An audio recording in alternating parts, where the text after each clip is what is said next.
Hi friends, మీ బంగినపల్లి మామిడి పండ్లు చెట్లపైన బాగుంటున్నాయా? కానీ కొత్త సమయానికి వచ్చేసరికి నల్లని మచ్చలు, ఫ్రూట్ ఫ్లై, సన్బర్న్ వల్ల మార్కెట్లో ధర తగ్గిపోతుందా? అయితే చాలామంది సక్సెస్ఫుల్ రైతులు వాడుతున్న ఈ చిన్న సీక్రెట్ మీ లాభాన్ని పెంచవచ్చు. అదే ఫ్రూట్ కవర్ బ్యాగ్స్ లేదా మామిడి ప్రొటెక్షన్ కవర్స్. ఇవి సాధారణ కవర్లు కాదు, బంగినపల్లి పండ్లను ప్రీమియం క్వాలిటీగా మార్చే స్మార్ట్ ఫార్మింగ్ టెక్నిక్. యూజువల్గా ఈ కవర్స్ ఎందుకు వాడతామంటే ఫ్రూట్ ఫ్లై మరియు పురుగుల నుంచి రక్షణ. బంగినపల్లి మామిడికి పెద్ద సమస్య ఫ్రూట్ ఫ్లై. ఇది పండ్లపై గుడ్లు పెట్టి లోపల నుంచి పండును పాడు చేస్తుంది. ఫ్రూట్ కవర్ కట్టిన తర్వాత ఫ్రూట్ ఫ్లైస్ డైరెక్ట్గా ఫ్రూట్ని టచ్ చేయలేవు. దీంతో ఇన్ఫెస్టేషన్ చాలా వరకు తగ్గే అవకాశం ఉంటుంది. ఇంకా చాలాసార్లు స్ప్రే చేస్తాం కదా పెస్టిసైడ్స్, అప్పుడు ఆ మార్క్స్ కూడా ఆ పండు పైన అలాగే ఉంటాయి.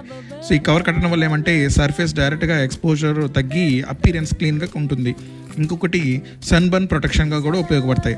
ఎండ ఎక్కువగా ఉన్న ప్రాంతాల్లో మ్యాంగో స్కిన్ సన్బర్న్ అవుతుంది. అలాంటప్పుడు ప్రాపర్ బ్రీతబుల్ కవర్స్ వాడితే హార్ష్ సన్లైట్ ఇంపాక్ట్ తగ్గి పండు స్మూత్నెస్ పెరుగుతుంది.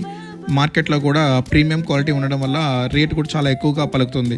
సో ఈ విధంగా రైతులు చాలా ఎక్కువ రేటుకి వారి యొక్క పండ్లను సేల్ చేసుకోగలుగుతారు. సో ఇప్పుడు ఫ్రూట్ కవర్ ఏ స్టేజ్లో కట్టాలి? ఫ్రూట్ కవర్ ఎప్పుడు కానీ మన మ్యాంగోస్ నిమ్మకాయ సైజు ఉన్న తర్వాత ఈ ఫ్రూట్ కవర్స్ మనం కట్టుకోవాలి. ఈ ఒక్కొక్క కవర్ కాస్ట్ వచ్చి మాకు అప్రాక్సిమేట్లీ ₹2 పడింది. ఇంకా ఆ కవర్ని కట్టినందుకు రైతులకి ₹1 మేము పే చేసాము. సో టోటల్ ₹3 అనమాట. ఒక్కో కవర్ చిన్న ఖర్చు అయినా ప్రీమియం ఫ్రూట్ క్వాలిటీ వల్ల మార్కెట్ ప్రైస్ ఇంప్రూవ్ అయ్యే అవకాశం ఉంది. ఎస్పెషల్లీ బంగినపల్లి వంటి హై వాల్యూ వెరైటీకి ఇది యూస్ఫుల్ కావచ్చు. బంగినపల్లి మామిడిని కేవలం పండించడం మాత్రమే కాదు, ప్రీమియంగా అమ్మడం ముఖ్యం. సరైన ఫ్రూట్ కవర్ స్ట్రాటజీ మీ తోట ప్రాఫిట్ను నెక్స్ట్ లెవెల్కి తీసుకెళ్లవచ్చు. మీరు ఇప్పటికే ఫ్రూట్ కవర్ వాడుతున్నారా? మీ ఎక్స్పీరియన్స్ని కామెంట్లో చెప్పండి. ఈ మామిడి ఫ్రూట్ కవర్స్ కొత్త టెక్నాలజీ ఏం కాదు, 100 ఏళ్ల క్రితమే జపాన్ రైతులు మొదలుపెట్టిన సీక్రెట్ టెక్నిక్.